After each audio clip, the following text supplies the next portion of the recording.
So what's the better buy, Steelbooks or slipcovers? But first, if you love collecting physical media just like me and being a part of this amazing league of mega film fans where we talk the movies we love to collect, whether it's 4Ks, Blu-rays, DVDs, slipcovers, steelbooks, you are in the right spot, my mega collecting friend. Go ahead and mega blockbust that like and subscribe, turn on that notification bell so you're alerted when a new physical media news topic video breaks. But first, if you love collecting physical media just like me and want to be a part of saving physical media in 2025, go ahead and mega blockbust that like and subscribe and leave in the comments below, what do you prefer, slipcovers or steelbooks? Let's get into it.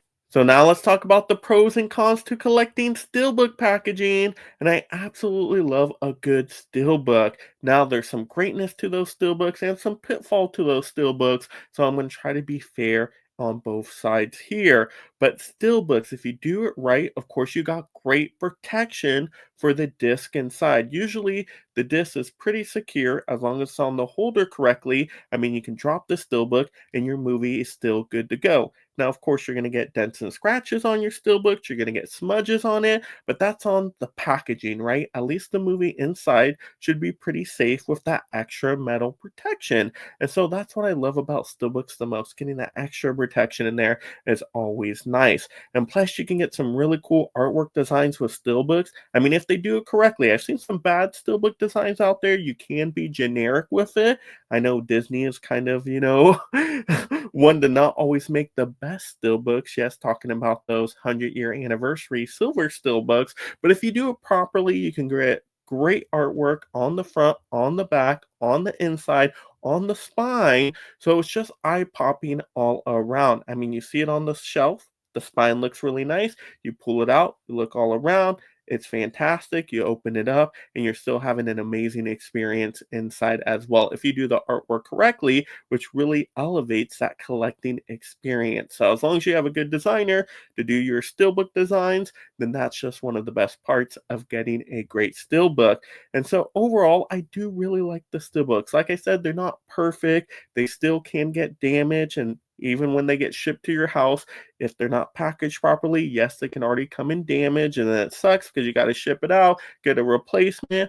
But if it comes in properly, it can really elevate the collecting experience, at least in my opinion. So a great steelbook design is really awesome for people that love collecting steelbooks. Now, another major pitfall is they are heavy. They do take up some weight and space on the shelf, and you got to really put them on the shelf correctly, because if you try to squeeze too many together, I've done this accidentally before, you pop out the spine and then your steelbook is ruined forever. And you're like, oh my gosh, I paid so much for this steelbook. What the heck did I just do? So like I said, there are negatives to collecting steelbooks. And then not only that, with the packaging flaws it has if mishandled, you also got the crazy, crazy prices now with steelbooks. Now, sometimes you can find pretty fair prices where they get discounted eventually. You get a sale, maybe you get them for 25 bucks, or hey, get lucky and get them for $20. But usually when they come out now, the bare minimum floor is usually like 35. Then you get ones that are 40, 45, 50, 60, 70. I mean, these steelbook prices can go totally insane, which really makes collecting everything on steelbook very, very difficult, especially because they come out with so many steelbooks now for almost every single movie. It's like, how the heck can anybody afford to collect a steelbook packaging for all of these new releases? To me, that's just impossible at this point. So there's definitely some negatives to steelbooks, but if you do it right, you do it at a fair price, you can have some really awesome packaging with steelbooks too. But now let's talk about slipcovers. All right, so now getting into the pros and cons of slipcovers, and I do love a good slipcover just like I love a good steelbook.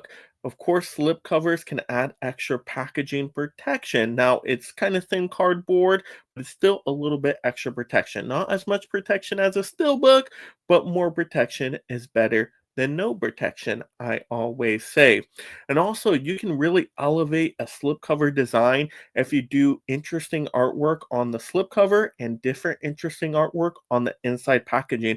And then you get like double the artwork and design, like we've seen with the Mean Girls Burn Book slipcover, like we've seen with the Real Genius slipcover. So if you do it correctly and give us different designs, that can make the slipcover totally worth it. Now, slipcovers do have a chance to irritate me quite a bit when they're not done correctly, especially when you don't do different artwork designs. Then it's like, well, what's the heck the point of the slipcover? It's just taking up more space on the shelf. And why? Why do I need to take it off and see the same thing under it? That's like 90% of the slipcovers out there now. And I hate when studios do that. It's so generic and just pisses me off. So you can definitely do slipcovers wrong, especially when they don't get the size dimensions correct, where it's like so tight you can barely get out the movie and you're like trying to get it out. And it's just so frustrating. The plastic catches on the back and it's like ruining the whole packaging on the inside. Oh gosh, it's like too tight where it just doesn't work. It doesn't come out, and that sucks. And then it can go the other way where it's too damn loose and you take it off the shelf and it flies right out and you damage your case and disc on the inside. And you're like, oh my gosh, why aren't all the dimensions the same and correct on every single slipcover? That to me is some inconsistency, a weird annoyance that I don't know why they haven't fixed this by now. I guess they just don't care. But once again, when you do the slipcovers correctly, you get a little bit extra protection. You can get phenomenal, interesting, different designs on there. I mean, a lenticular slipcover, ooh, that can be out of this world. So you can do some really cool stuff, some creative stuff with those slipcover designs. So if they take the time and they do the slipcovers correctly, then it can be really worth it. But once again, you're still taking up some extra space on the shelf. But hey, guess what? They're usually a lot cheaper than their Steelbook counterparts. Steelbooks, we talked about, the prices have risen so much for them that usually you can get the slipcover a lot cheaper. And usually slipcovers go on discount and sale a lot faster than their Steelbooks. Yes, you can usually get a slipcover just discounted a couple weeks or a couple months later, where Steelbooks usually keep their value longer, and so it's tough to get a Steelbook discounted. And also Steelbooks sometimes can run out and then you miss out on them all entirely. Usually slipcovers, they usually hold and last a little bit longer. I mean, I bought slipcovers like a year or two after their release date when they've gotten discounted, and sometimes they still arrive with the slipcover, which is really darn cool. So that's always awesome.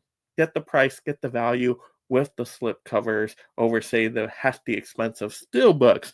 But there we go. Those are the pros and cons, the steelbooks and slipcovers. I'm sure I missed something in there. And if I did, definitely leave it in the comments below, another pro or another con of either one there. But now we got to decide a winner. So let's talk about who the champion is. So now we ultimately have to decide a winner here. We have to choose our favorite between steelbooks and slipcovers.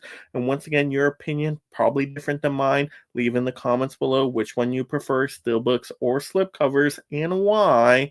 But I'm going to have to decide right now, even though I collect both and I love both when they're done correctly. But if we're comparing them side by side and saying they're around the same price, kind of like how Killer Clowns was with the steelbook and slipcover, very similar price there when they came out.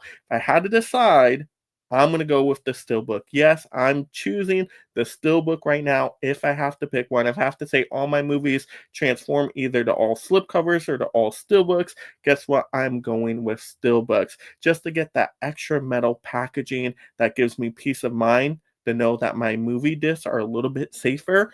I have to take that every day and twice on Sunday. I just have to go with the Steelbooks at that point. Now, I know the drawbacks. We've talked about them where they're heavier, they take up space on the shelf, they're tough to move and transport as well. They can still get damaged with dents and scratches and smudges on them. So they're not perfect. Nothing is, but I still have to go with the Steelbooks because of that extra little layer of packaging, and they just feel better to me. And I just love what they've been doing with a lot of Steelbook designs lately.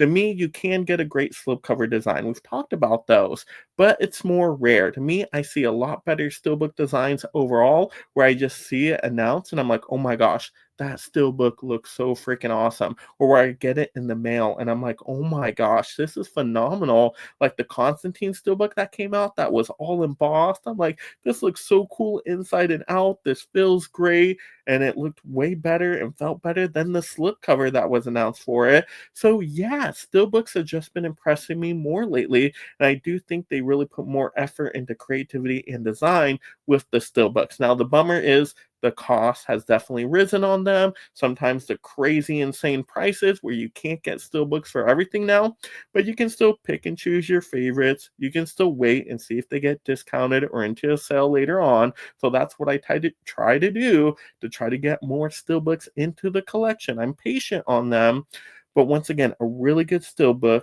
compared to a really good slipcover, 9 out of 10 times, I think I'm picking the Steelbook. So that's why I have to go with the Steelbook overall for my winner today. But like I said, we all know pros and cons to both. Let your voice be heard in the comments below on your preference there. And if you haven't already, once again, go ahead and mega blockbust that like and subscribe. Turn on that notification bell. I know there's people out there that do watch these videos weekly but haven't taken those extra couple steps. Please do so because we're trying to grow this collecting community in 2025, really bring the community back where we just have a friendly film fan place to talk the movies we absolutely love to collect and to really celebrate film and physical media in 2025. So that really helps the algorithm get this information and entertainment out to more people. And so we just have a great time watching and talking the movies, my friends. So have a great day out there. Do your part to make the world a better place. Of course, you love this physical media topic, this verse video. I've done a whole bunch of format verse videos. Definitely go ahead and click on another one right now. And thank you so much, my mega membership supporters. If you love talking and collecting movies, consider joining the Mega League of Film Fans through memberships to support content creation while gaining access to perks like shoutouts, exclusive videos, and future topic choices.